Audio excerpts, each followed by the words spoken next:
In 1715, a pirate ship sailed into the freezing North Atlantic. 47 men aboard, no heating, no insulation, temperatures dropping below zero overnight, and by morning, not a single case of hypothermia. The captain's log explained exactly how they did it, and modern survival experts say the method should have killed every last one of them. Let's talk about what sleeping on a pirate ship actually felt like, and the brutal, ingenious, sometimes disgusting ways these men stayed alive when the ocean tried to freeze them to death.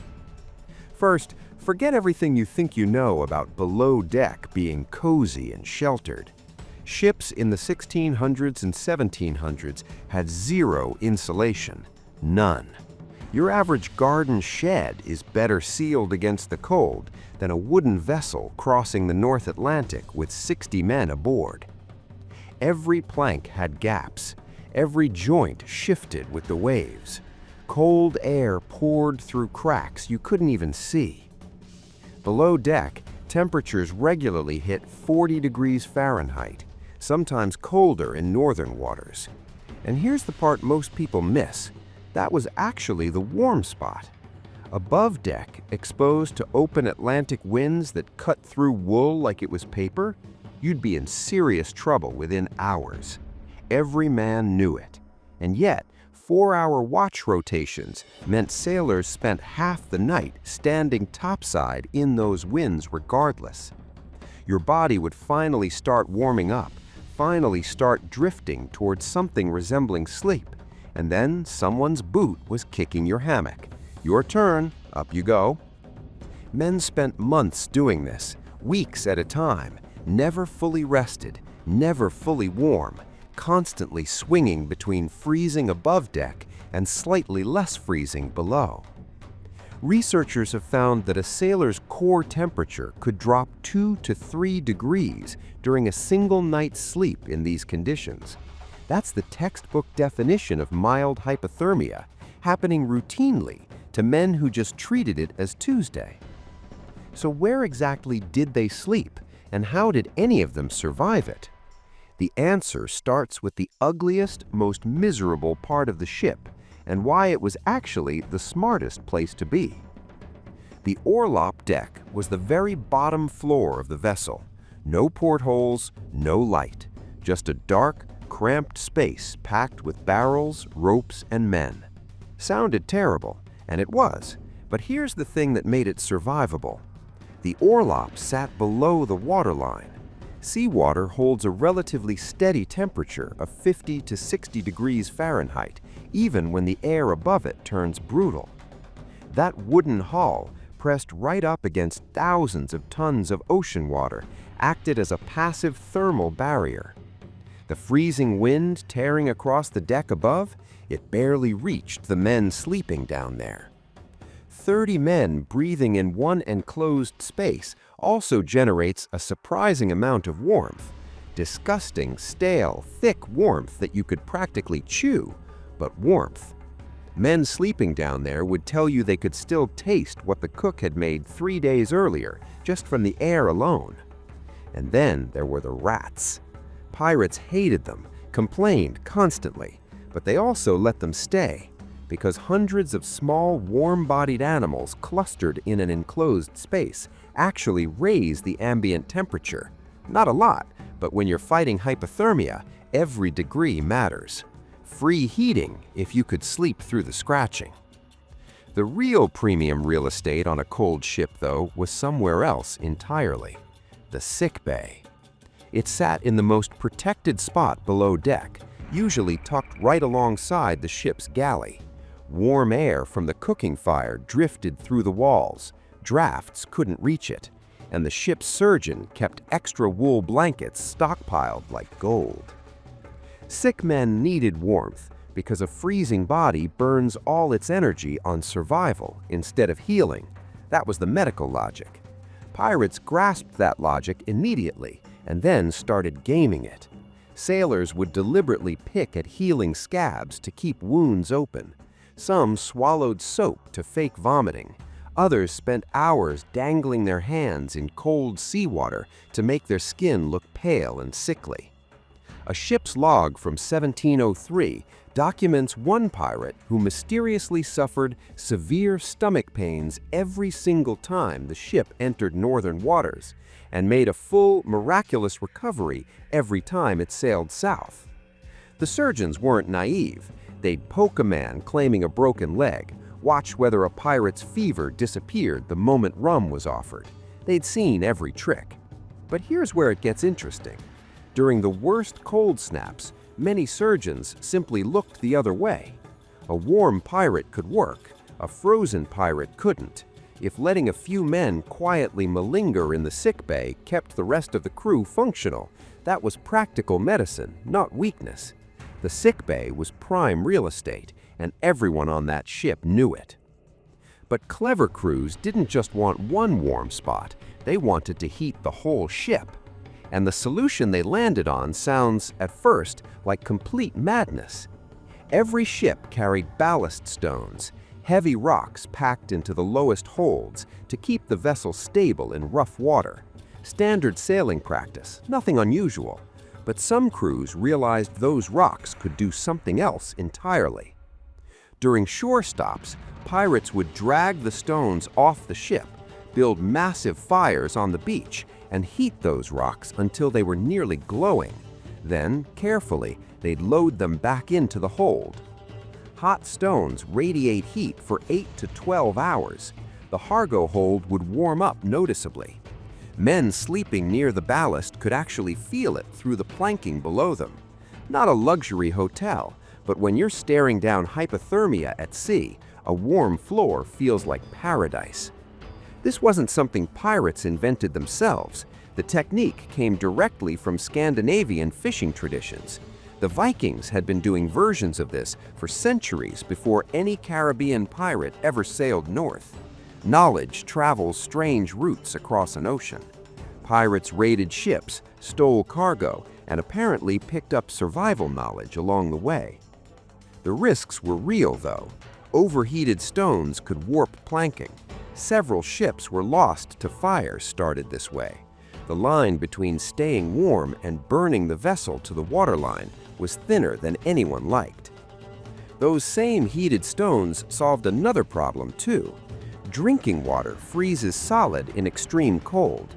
Nothing quite captures the misery of being surrounded by ocean, but dying of thirst because your fresh water supply has turned into blocks of ice. Pirates started piling heated ballast stones around their water barrels during Arctic runs. One set of rocks serving 3 purposes simultaneously: stability weight, space heater, and water warmer. Then there was the galley stove, the one actual fire on the entire ship. The cooking area had a brick-lined firebox called a caboose, which is where that word actually comes from, by the way, nothing to do with trains. This was the only legal open flame on a vessel built entirely from wood, rope, tar, and canvas. One ember in the wrong place during a storm, and you had a funeral pyre moving at 4 knots. Nobody cared. Pirates bribed the cook with extra rum just to sleep near it for a few hours. The cook became quietly one of the most powerful men on any pirate ship. Not because the food was good, ship food was notoriously terrible, but because he controlled access to warmth. Men brought him gifts, did his work for him, covered his watch shifts, all for the privilege of curling up next to that stove. Of course, the coldest nights were always the stormiest ones. Any wave large enough to toss the ship meant the fire went out immediately. No debate, no exceptions. A sliding ember during rough seas could ignite the vessel in minutes. So the nights when men needed heat most desperately were exactly the nights they couldn't have it. The workaround was slow match, rope soaked in saltpeter that smoldered for hours without producing an open flame. Enough heat to stop fingers going numb and keep the worst of the cold at bay. Not warm exactly, but survivable. Even with heat sources managed, cold air poured in through every seam in the ship. So before entering northern waters, crews would spend days weatherproofing the hull. The main weapon was hot pine tar. heated to around 200 degrees and forced into every deck seam accessible to a brush or a rag. It hardened into an airtight seal and blocked the worst of the drafts. The smell soaked into everything: clothes, hair, skin.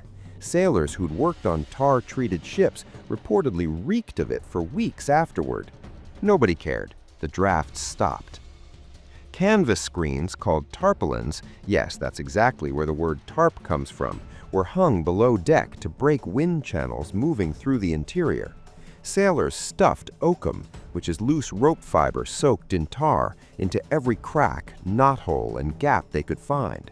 Some crews went further and nailed sailcloth across entire deck sections, creating crude insulated rooms that ran 15 degrees warmer than the open areas nearby.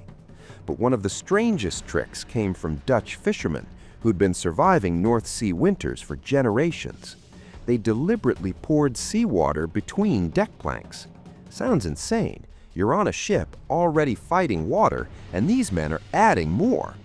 But ocean water holds a steady 50 to 55 degrees. When air temperatures drop into the 20s, that thin layer of seawater sitting between the planks acts as a thermal buffer, resisting the cold, trying to suck heat straight through the wood.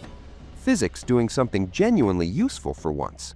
Pirates raided Dutch ships, stole the cargo, and apparently stole this trick too. The balance was delicate. Too much water and you're risking hull rot or waking up floating. Too little and the cold cuts right through anyway. Crews developed pumping schedules tied to temperature, let water accumulate through the coldest hours of the night, drain it at dawn. A thermostat, essentially. A truly terrible, labor-intensive thermostat that required 4 men working a hand pump, but it worked. Now, the thing pirates absolutely believed worked, and were completely wrong about, was rum. Every pirate was convinced that drinking warmed them. This is wrong. Alcohol causes blood vessels to dilate, pulling warm blood toward your skin. You feel warmer. The heat is actually leaving your body faster than before. But rum stayed on every ship regardless, because mentally it worked. It dulled the misery. It knocked men unconscious when their bones ached from cold and their hammocks felt like sheets of ice. It made the nights shorter, subjectively at least. Sometimes surviving isn't about physiology. It's about getting through the night without losing your mind. Hot grog, rum mixed with boiling water, sugar, and lemon, did provide genuine temporary warmth in the chest and stomach, the key word being temporary. 20 minutes later, you were cold again, reaching for another cup, perpetuating a cycle that nutritionists today would describe with great concern. Chronic alcohol use leads to malnutrition. Malnourished bodies generate heat poorly. Pirates drank to feel warm, which made them progressively less capable of being warm, borrowing against tomorrow to pay for today. The morning tot, though, was sacred. That first hit of rum at sunrise, after 8 hours shivering in wet wool, whatever the science said, it jolted men back to functioning. That was enough. The real weapon against cold, though, was always wool. Not bravery, not discipline, not rum. Wool. Cotton and linen become useless when wet. They pull heat directly away from the body. Wool keeps you warm even soaking wet. Fishermen had understood this for centuries, and pirates absorbed the knowledge the same way they absorbed everything else useful, by taking it from people who already had it figured out. Smart pirates went further and rubbed lard, sheep lanolin, or whale oil directly into their clothing. This created a water-resistant coating that sealed warmth against the skin, basically an early waterproof jacket. It smelled like wet sheep rolled in something far worse. Nobody cared. The drafts stopped. And successful pirates didn't just steal gold. They grabbed fine wool greatcoats from merchants and fur-lined cloaks from wealthy passengers with the same enthusiasm they brought to silver and jewels. Ship inventories from this era list single-quality wool blankets right alongside silverware as items of genuine value. Men included blankets in their wills. The most experienced cold-weather pirates often looked completely absurd. Spanish wool coat, French fur collar, English wool stockings, Dutch knitted cap. walking museum exhibits of stolen European fashion, but they were warm, and the men laughing at them were not. And then there was the simplest strategy of all, the one that required no rocks, no tar, no stolen coats, no tricks. Just leave. When November hit, smart pirates did exactly what birds do. They flew south. The famous pirate trade routes weren't arbitrary. The circuit between the Caribbean and Madagascar, thousands of miles, was carefully planned around one principle: stay warm or die. Caribbean pirates treated northern waters like a seasonal hunting ground. They'd raid up the American coast through June, July, and August, then peel south by October like clockwork. Historical records show pirate attacks in southern waters exploded every November through March. Northern shipping lanes went suspiciously quiet at exactly the same time every year. The crews who ignored this pattern paid for it. Pirates who overwintered in northern latitudes, places like the Canadian coastline, recorded casualty rates above 40%. Not from battles, not from disease, just cold. Nearly half a crew wiped out because someone decided to chase one more prize before heading south. The best pirate captains weren't just good with a blade, they were practical meteorologists. They read wind patterns, tracked temperature shifts, and knew exactly when to abandon northern waters. A treasure map is romantic, but understanding seasonal migration patterns probably saved more pirate lives than any buried chest ever did. So, the next time someone romanticizes life at sea, the freedom, the adventure, the open horizon, remember what it actually meant. 4-hour sleep rotations, temperatures that put men into routine mild hypothermia, dark rat-filled holds that were somehow the best sleeping option available, surgeons quietly ignoring obvious malingerers because a warm pirate was worth more than a frozen one, men flooding their own ships on purpose, heating rocks on a vessel made of things that burn. These weren't romantic outlaws living freely on the ocean. They were practical problem solvers fighting a cold that wanted to kill them every night. And mostly, against genuinely ridiculous odds, they won. If you made it this far, thank you. Drop in the comments which strategy surprised you the most. I read every comment and I want to know.